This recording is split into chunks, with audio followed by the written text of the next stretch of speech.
Alright, so thanks to technical difficulties, YouTube, I have to redo this video. But nonetheless, what a crazy episode of Monday Night Raw. Just a bunch of curveballs and everything. So let's get this started, shall we? Alright. So we kicked off Monday Night Raw with a promo. Basically, God, the Queen, talking about how became WWE World Heavyweight Champion last night at Money in the Bank. You know, comes out, he's announced that he's on the WWE 2K15 cover. Me, I'm sitting here going, LOL, don't care, just because, you know, I'm probably going to get WWE 2K15, I am not going to care who the hell's on the goddamn cover, alright, because that's just me. But nonetheless, God comes up with a brilliant plan, even though it makes no sense. Let's have John Cena defend the WWE World Heavyweight Championship in a fatal four-way versus Gina, Randy Orton, and here's the part that really makes no sense, Roman Reigns, God, if you have a problem with freaking Roman Reigns, why the hell are you putting him in a world title match?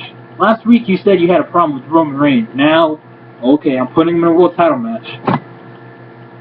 I know, obviously, he's gonna win, it's predictable as hell, and it's gonna lead to Roman Reigns and God having a match at SummerSlam, which is basically a money-making match. But nonetheless, yeesh. So then you have Seth Rollins versus RVD, just, you know, casual match. Not a bad match, decent, you know. You can tell both these guys were banged up from last night's Money in the Bank match. As the match is over, you know, Dean goes up on the Titantron, cutting a promo. And, you know, I'm really starting to see why some of the people like Dean Ambrose so much. You know, I called him, you know, the Joker's long-lost son. I'm still calling him the Joker's long-lost son. I'm sticking to that, but, you know, he's very, very talented. You know, I'm just going to say that out there. Then you move on to the man, Rusev, and possibly a Jack Swagger feud. And I'm just sitting here going, oh my god, WWE, you're actually making sense. Here you have Lana basically bashing America every single week, and here you have Jack Swagger for at least a year now has been saying, except Colt has really been saying, that, oh, we need to get rid of these immigrants. America's the strongest country in the world. Screw everybody else, basically. Hello. Here you go. You're making sense. Thank God. Welcome on. Then you move on to the Usos and Sheamus versus the Wyatt family 6-man tag. Pretty good 6-man tag team match. The Wyatt family win. Good. I think maybe Bray Wyatt could feud maybe for the United States title, but thanks to later on to the night, that switched around. So, now we move on to a handicap match between Wonder Woman herself, Nikki Bella, versus the Fuckadactyls. And about probably a match was, what, like a minute long, and the whole point was just basically tease more Cameron Naomi's breakup, and basically punish Nikki Bella, aka Wonder Woman, for bringing her sister, Hippie Bella, backstage last night at Money in the Bank. Yeah. So what else do we have? Oh, and Bad News Barrett is going to be out for several months, and I'm like, some people, I was actually a fan of his before everyone started jumping on the bandwagon, and it kind of sucks, you know, to see that he's going to be out for several months, obviously being stripped of the IC title, but yeah, he had a good run, you know, it just sucks to see. Thanks Jack Swagger for doing it last week. Thanks Swagger, great idea. So it was announced that we're also going to have a Battle Royal at Battleground for the Intercontinental Championship, and one of the participants is going to be, what's it? Great Khali, I'm thinking, ew.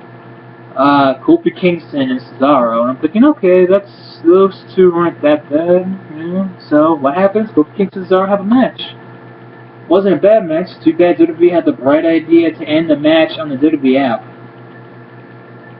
That makes so much sense. Not really, but hey, Kofi Kingston's yearly mid-card push, right here. So then we move on to, speaking of Great Khali versus Damian McMahon. Oh, God. I know I usually say every week, oh, the mighty have fallen. This is one of those times when I sit there, man, you really have fallen, haven't you? Guy, even Kylie saw the job. So WWE's been pushing basically all, you know, night, all day, really. That a former WWE champion is returning tonight. And out came out The Miz, which a lot of people on Twitter were like, oh, screw this shit, blah, blah, blah, The Miz is coming back. And, you know, I was one of the few that actually said, you know what, I've been a fan of The Miz for years. I'm glad to see The Miz back. Good. And then Raw's Jericho came out. That's right.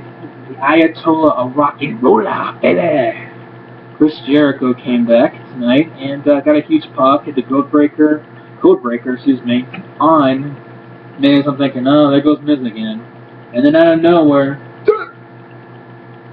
Bray Wyatt comes out of nowhere, hits Sister Abigail and Chris Jericho. I'm thinking, damn, Bray Wyatt and Chris Jericho having a feud at Battleground? Sign me up, I'm for it. Alright. So then you have Fandango versus Dolph Ziggler in who's more of a whore match. Okay, no, seriously though, like, I just thought this feud was over with last night, and someone already makes out with Ziggler, LOL.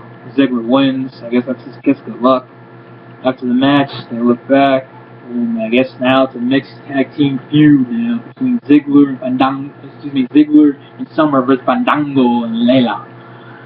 Little English muffin. Yeah. Then you move on to Stardust and Goldust versus Ryback. So, seriously, how many times have we got to see this crap? More tag teams, WWE, more tag teams. That's all I'm asking for.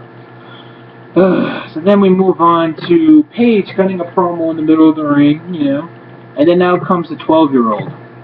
Yes, the so-called pregnant AJ Lee is back. Let's light it up! As NTOMR reviews would say, the failed cam of the Divas division. I'm seeing it more and more. Except for at least AJ doesn't botch as much as Gail Kim. Or Fail Kim, I should say. Anyways, they have their own impromptu match. The match lasts about a minute, and AJ becomes the new WWE Divas champion. And I'm thinking, they couldn't save this for the pay-per-view. You couldn't save this for Battleground. You couldn't just have AJ come back and say, oh, good luck, I'm glad you're Divas champion, I want my rematch at Battleground. Easy. Could have done it right then and there. But no, you have Paige drop the title. Only possible beneficiary here is that, one, obviously, it's unpredictable. Two, if this means that AJ, who actually has somewhat of a girl next door, look to her, and Paige, who would that be being a face, and Paige being, you know, that aggressive, you know, side of her that's kind of heelish, I'm for it. So that's it. That's all I'm saying for that, really. Then you go to the main event, tag team match, player. Bud Reigns and versus the Demon, and overall, not a bad match. You know, pretty decent match. You know, Kane comes out with the ring stiffs, hits John Cena in the head. LOL. Superman gets hit in the head by the Demon. John Cena and Roman Reigns win by disqualification. After the match, comes out. Here comes Gunther, telling Kane to finish Cena up. He tombstones him. And then out comes Seth Rollins, teasing Money in the Bank cashing up. But no, here comes Ambrose, chasing after Rollins, saying, you're not doing that tonight, though. And then out comes a stare down between God and Roman Reigns, teasing a future match, which most likely will be happening at SummerSlam. So, overall, not a bad episode of Monday Night Raw. Some parts where I just sat there going, ugh, but, you know, it did what it needed to set up. I mean, think about it. WWE's next pay-per-view is just 3 weeks away. That's not that much time to build up a pay-per-view, just 3 weeks. So, you know, it did what it needed to do. You already have a few matches in mind for the pay-per-view. It was overall not a bad episode of Monday Night Raw, you know? I would sit here and be like, oh, I wish we had more episodes like this, but at the same time, it being unpredictable and it being like this makes it that much more special. So anyways, that's it for me. What you guys think? That's it for me.